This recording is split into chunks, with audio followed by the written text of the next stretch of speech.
그 한국 국가대표 골키퍼였던 이훈재 선수를 기억하고 계시는지요? 그 2002년 월드컵이 있기 전까지만 해도 축구에서 한국을 대표하는 골키퍼라고 하면 이훈재보다는 김병지 골키퍼가 더 유명했습니다.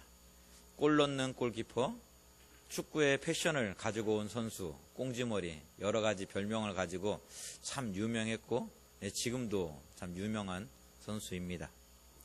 근데 그 유명한 선수가 한 수 아래였던 이훈재 선수에게 월드컵 수문장의 자리를 내주게 되었습니다. 그 이유는 단 한 가지였습니다. 월드컵이 있기 전에 홍콩에서 있었던 칼스버그컵 대회가 있었는데 그 김병지 선수의 좀 이렇게 뭐라고 해야 특징 중에 하나가, 모습 중에 하나가 골키퍼가 골을 가지고 막 앞으로 달려나가는 거예요. 그래서 히딩크 감독이 그 모습을 보고 당신 그러면 안 된다. 그건 위험한 행동이다. 하지 마라. 이야기를 했는데 그날 그 게임에서 공을 가지고 막 달려나가다가 상대편에게 공을 빼앗겨서 골을 먹을 뻔한 그런 일이 있었습니다.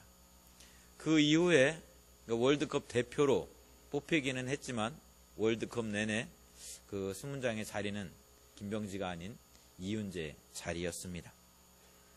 순종이 그렇습니다. 하나님은 사무엘상 15장 22절의 말씀을 통해서 순종이 제사보다 낫고 듣는 것이 순양의 기름보다 낫다라고 말씀해 주셨습니다. 사울에게도 분명 이런저런 이유가 있었습니다. 사울의 이야기를 듣다 보면 그래 맞는 말이지, 그럴 수도 있겠지 라고 충분히 생각할 수 있는 그런 여지도 있습니다. 하지만 하나님께서 사울에게 원하셨던 것은 순종이었습니다. 우리가 살다 보면 사울처럼 하나님의 말씀이 내 생각과 다를 때가 있습니다. 내 경험과 내 지식으로 이해가 가지 않을 때가 있습니다. 그런데 하나님은 순종하라고 말씀하십니다. 내 생각과 내 지식으로 분명히 이건 옳지 않은데, 맞지 않은데, 틀린 것 같은데, 이해가 가지 않는데 하나님은 순종하라고 말씀하십니다.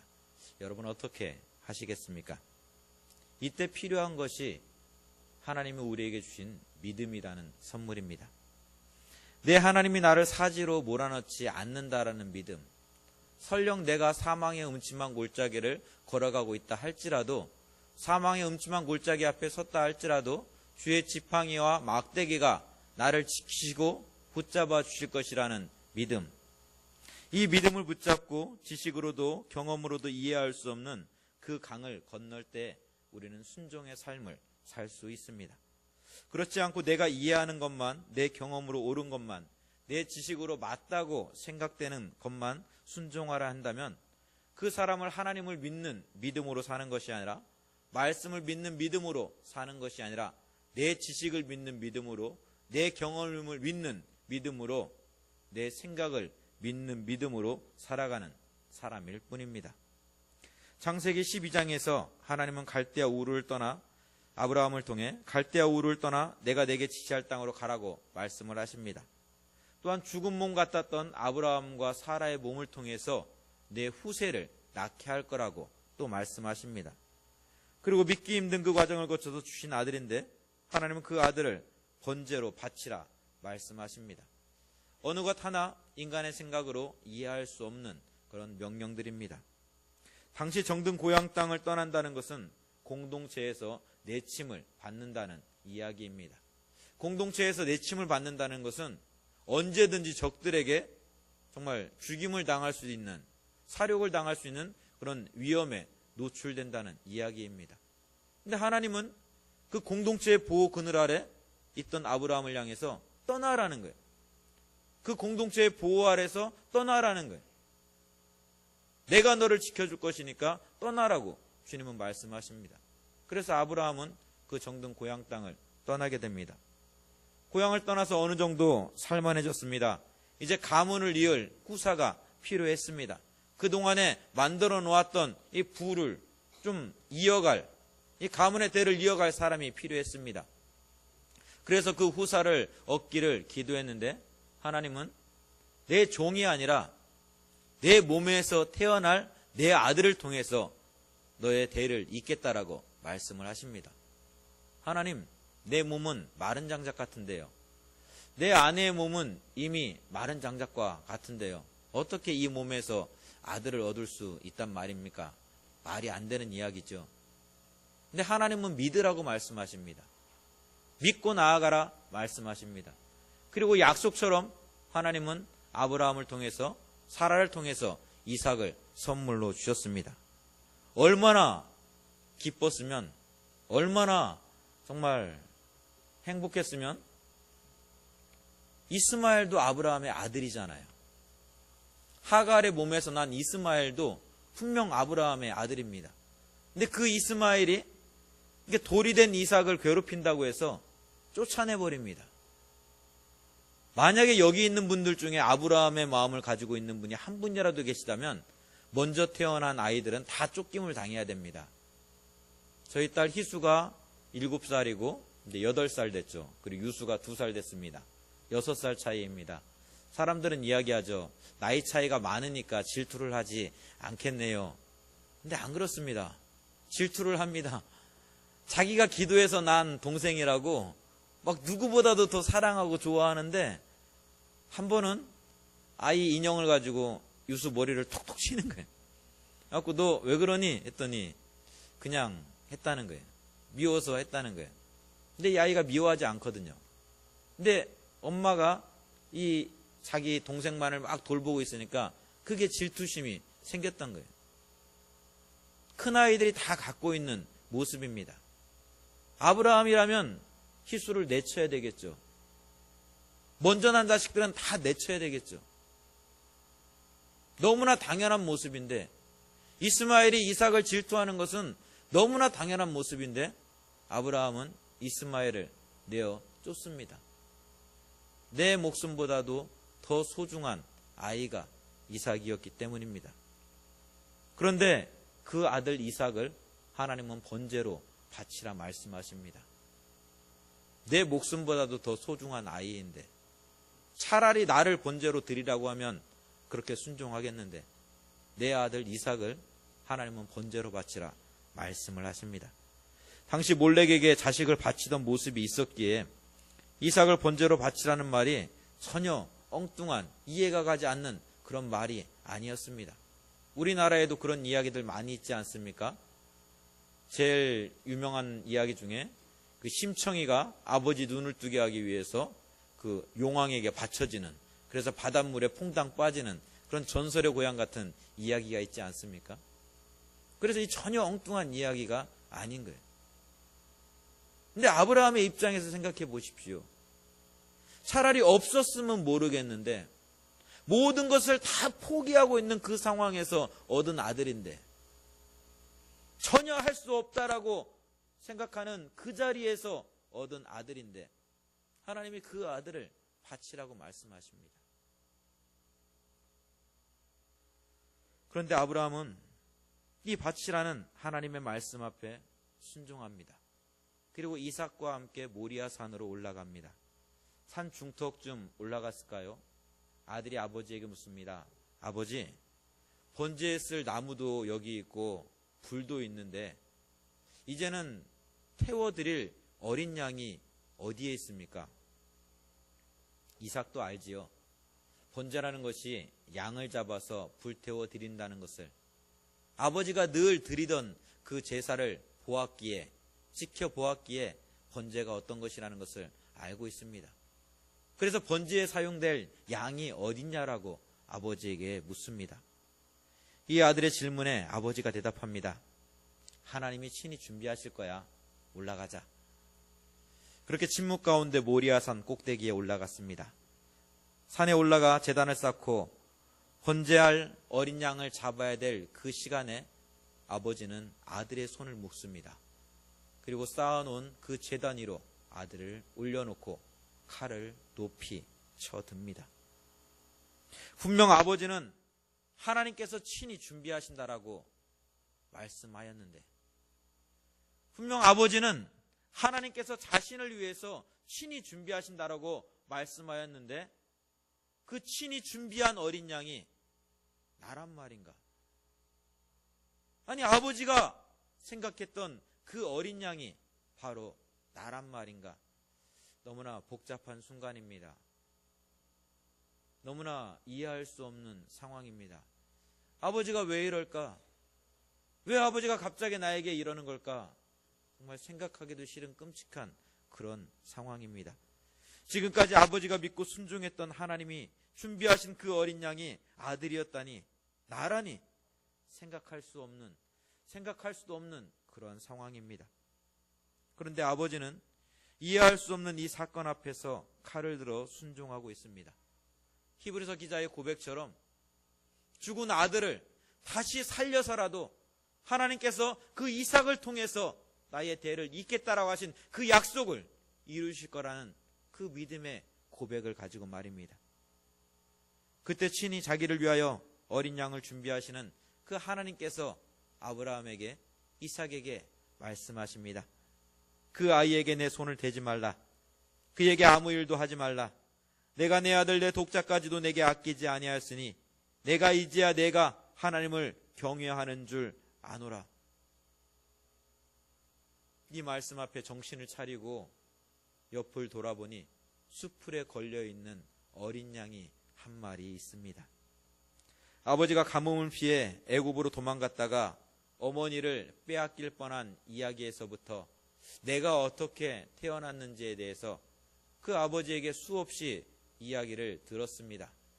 아버지의 하나님이 얼마나 정말 아버지를 사랑하셨는지, 아버지에게 하신 약속을 얼마나 반드시 이루셨는지에 대해서 수없이 듣고 또 들었습니다. 그렇게 귀로 듣기만 하던 하나님의 말씀이 영웅담처럼 들려오던 아버지의 하나님이 친히 나타나셔서 말씀하십니다. 그 아이에게 손을 대지 말라. 이제야 내가 나를 경외하는 줄 아노라. 욥의 고백처럼 아버지의 입술을 통해서 듣기만 하던 하나님입니다. 아버지의 신앙 고백을 통해서 늘 들려오던 하나님에 대한 이야기입니다. 그러나 번제단에 누워있는 그 자리에서 귀로 듣기만 하던 하나님이 아니라 눈으로 친히 보여주시는, 나타나신 하나님을 고백하게 됩니다. 아, 하나님이 이런 분이시구나. 아, 하나님이 정말 나를 사랑하시는구나.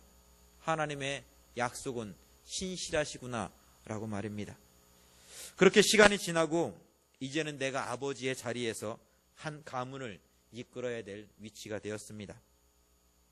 그런데 아버지가 경험하였던 것 같이 똑같은 상황이 이삭에게 주어집니다. 아브라함 때 첫 흉년이 들었는데 이삭 때 또다시 흉년이 들어서 살 길이 막막해졌습니다. 그래서 흉년의 때에 아버지가 애굽으로 내려갔던 것처럼 이삭도 애굽으로 내려갈 준비를 합니다. 멈추라는 하나님의 말씀 앞에서도 살 길이 답답해서 애굽으로 내려간 그 아버지처럼 이삭도 짐을 꾸려서 애굽으로 내려가고자 합니다. 그런데 아버지 아브라함에게 나타나셨던 하나님께서 이삭에게도 나타나 말씀하십니다. 애굽으로 내려가지 말고 내가 내게 지시할 땅에 거주하라고 말입니다. 아버지는 흉년의 때 애굽으로 내려가서 그 가문이 보존을 받았는데 하나님은 나에게 내려가지 말고 그 땅에, 흉년의 땅에, 살 수 없는 땅에, 죽을 땅에 머물라고 말씀을 하시니 참으로 답답할 노릇이 아닙니다. 한 가문을 책임지는 사람으로서 내려가지 않으면 다 죽게 되었는데 내려가지 말라고 하니 여러분 어떻게 해야 될까요? 이 상황에서 이삭은 둘 중에 하나를 선택해야 됩니다. 죽음의 상황 속에서도 내 경험, 내 지식을 내려놓고 하나님의 말씀에 순종할 것인가? 아니면 말씀을 들었음에도 내 생각, 경험에 비추어 살 길을 찾아서 애굽으로 내려갈 것인가 말입니다. 이때 이삭은 말씀에 순종하여 그 자리에 멈추게 됩니다. 내 생각을 내려놓지 않으면 안 되는 그런 결단입니다. 내 경험을 내려놓지 않으면 안 되는 그런 순간입니다. 눈에 보이는 내 경험과 지식을 포기하지 않으면 안 되는 그러한 자리입니다. 그런데도 이삭은 그 모든 것을 다 내려놓고 하나님의 말씀에 순종합니다. 어떤 분은 이런 이야기를 하면 이삭이니까 그렇지요. 성경에 나오는 인물이잖아요. 에이, 나하고는 상관없는 그런 대단한 사람들이에요 라고 이야기하는 분들이 있을지 모르겠습니다. 26장 7절에서 11절의 말씀을 한번 가만히 읽어보십시오. 아버지가 애굽에서 내려가서 죽는 것이 두려워 어머니 사라를 내 누이라고 속였습니다. 그렇게 어머니를 애굽 왕에게 팔아버렸습니다. 근데 그 아들 이삭이 똑같은 행동을 반복하고 있습니다. 아내로 인해서 내가 죽게 될까봐, 아내의 미모로 인해서 내가 죽게 될까봐 아내라 이야기하지 않고 내 누이라 이야기합니다. 그리고 그랄 왕에게 그 아내를 팔아버립니다. 권력 옆에 무서워하기도 하고 도망도 가고 거짓말을 했던 사람이 이삭입니다. 저와 여러분처럼 힘 앞에, 권력 앞에, 물질 앞에 때로는 무릎도 꿇고 모른 채도 하고 거짓말도 하던 그런 연약한 사람이 이삭입니다. 그런 이삭이 애굽으로 내려가지 않습니다. 그리고 그 땅에서 흉년으로 먹고 살 수 없었던 그 땅에서 정말 농사를 짓는다는 것이 어리석어 보이는 그 땅에서 씨를 뿌리고 농사를 짓습니다. 그렇게 씨를 뿌릴 수 없는 그 땅에서 말씀에 순종하여서 씨를 뿌렸을 때 하나님은 우리에게 가르쳐주고 있습니다. 하나님께서 복을 주셨다고 말입니다. 할 수 없는 그 자리에서, 씨를 뿌릴 수 없는 그 땅에서 말씀에 순종하여 씨를 뿌렸을 때 하나님은 이삭에게 복을 주셨습니다. 말씀에 순종하여 내 생각, 경험, 지식을 다 내려놓고 흉년으로 먹고 살 수 없는 그 땅에서 씨를 뿌렸을 때 하나님은 그에게 복을 주셔서 100배의 열매를 거두게 하셨습니다. 그리고 마침내 그가 거부가 되게 주님께서는 도와주셨습니다. 이삭과 같이 100배의 복을 달라고 기도하고 계십니까? 그렇다면 먼저 농사 지을 수 없는 그 땅에 하나님의 말씀을 따라 씨를 뿌릴 수 있기를 원합니다.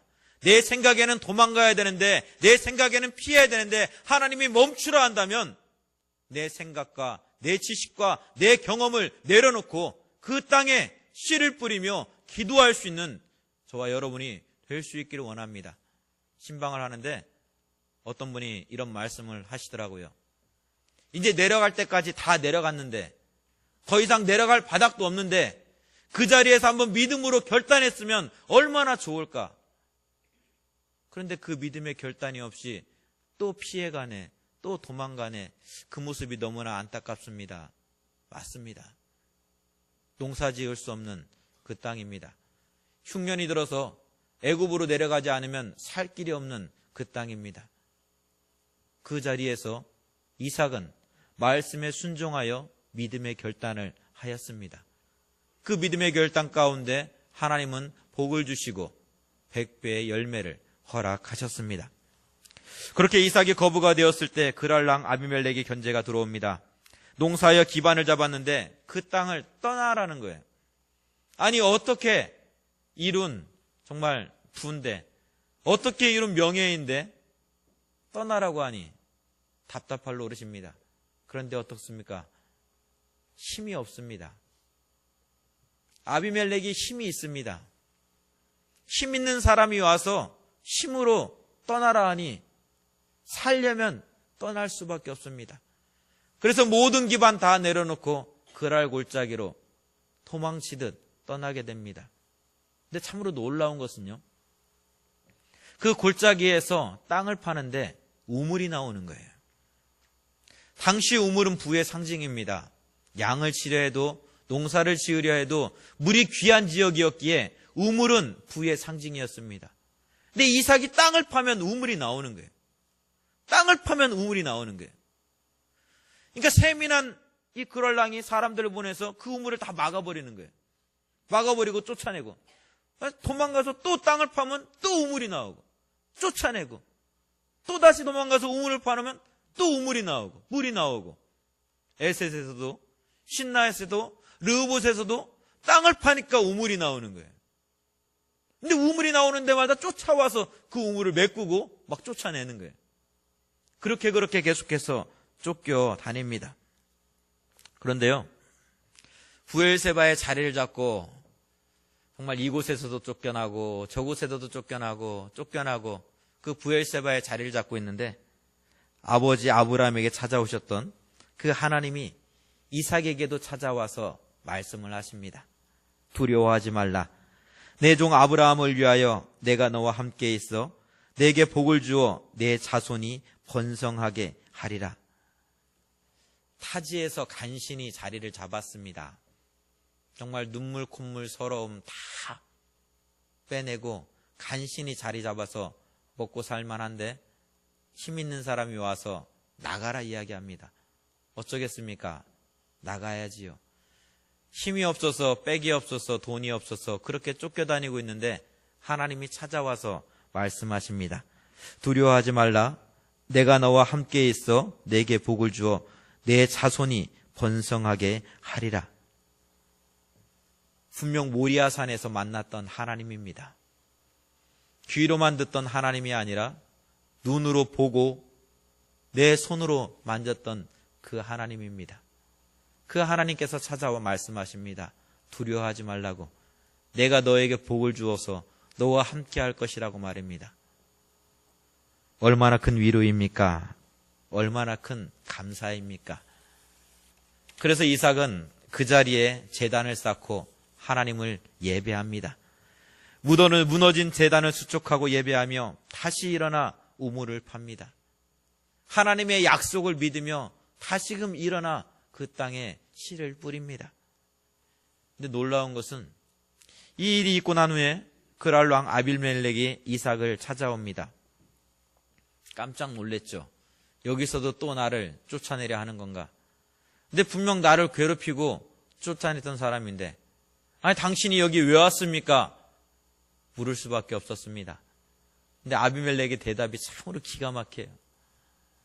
너무나 놀라운 대답이에요. 두려움에 떨면서 위축된 마음으로 아니 내가 당신이 가라 해서 에셋에서도 신나에서도 르호봇에서도 그렇게 쫓겨나다시피 해서 이 자리에 왔는데 여기서도 떠나라고 하려고 여기까지 찾아왔냐고 분명히 생각할 수 있는 그런 대목입니다. 근데 아비멜렉의 입에서 전혀 엉뚱한 이야기가 나오는 거예요. 내 아버지 아브라함도 하나님이 함께 계셔서 복을 주셨는데 내가 너를 보니 아브라함의 아들 이삭 너도 하나님이 복을 주셔서 함께하고 있는 것을 내가 보았다라고. 아버지와 함께했던 하나님이 그 아들 이삭과 함께하고 있어서 이제는 내가 너를 괴롭힐 수가 없노라. 너가 무섭다는 거예요. 하나님이 함께하고 있는 모습을 보니까 하나님이 함께하셔서 너를 지켜주시고 도와주시는 모습을 보니까 너를 이제는 괴롭히지 못하겠다는 거예요. 그러니까 우리 서로 화친의 조약을 맺자. 나도 너 괴롭히지 않을 테니까 너도 나 괴롭히지 마. 다른 말로 이야기하면 이 그럴랑 아비멜렉이 하나님이 두려운 거예요. 이삭과 함께하고 있는 하나님이 두려운 거예요. 그래서 감히 이삭을 건드릴 수가 없는 거예요. 그래서 먼저 손을 내미는 거예요. 나 너 안 건드릴 테니까 이제 너도 나 건들리지 마. 우리 서로 친하게 지내자. 누구 때문에요? 이삭과 함께하고 있는 하나님 때문에. 근데 놀라운 것은 이 아비멜렉이 고백하는 이 고백이 26장에서 한 번만 고백되는 것이 아니라 그 앞서 21장에서 아브라함에게 똑같이 고백되고 있다는 거예요. 아브라함에게도 똑같이 이야기합니다. 내가 당신을 보니까 당신은 하나님이 함께하는 사람입니다. 하나님이 도와주시는 사람입니다. 그러니까 우리 서로 친하게 지냅시다. 서로 침범하지 말고 침공하지 말고 서로 잘 살아봅시다. 근데 그 아브라함이 죽으니까 그 아들 이삭을 괴롭히고 있는 거예요. 분명히 아버지하고 약속했는데 아버지와 함께하고 있는 그 하나님을 보았는데 아버지가 죽으니까 아들을 괴롭히는 거예요.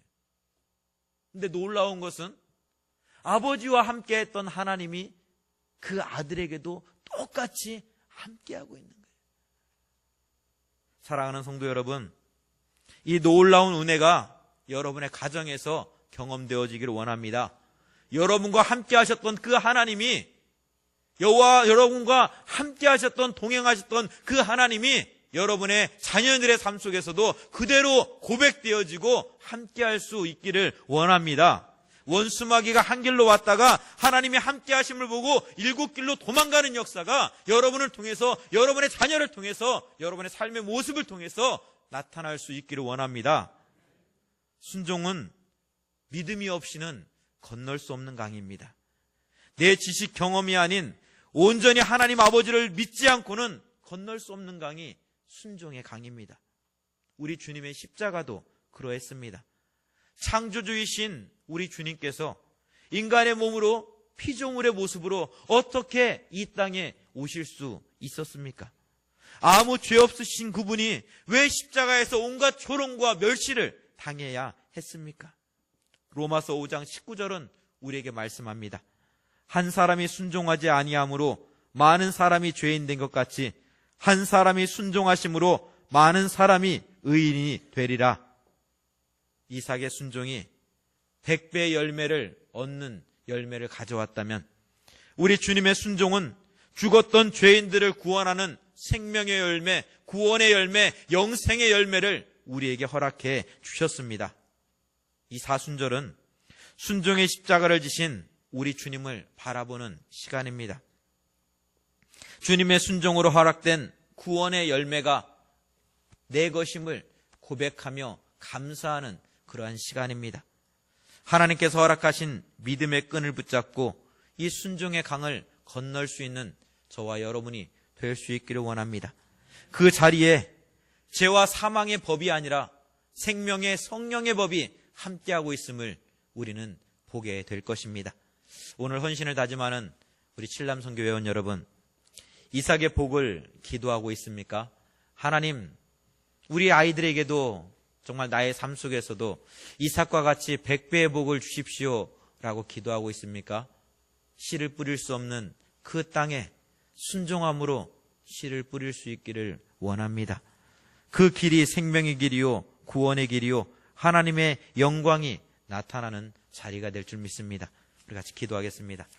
하나님 감사합니다.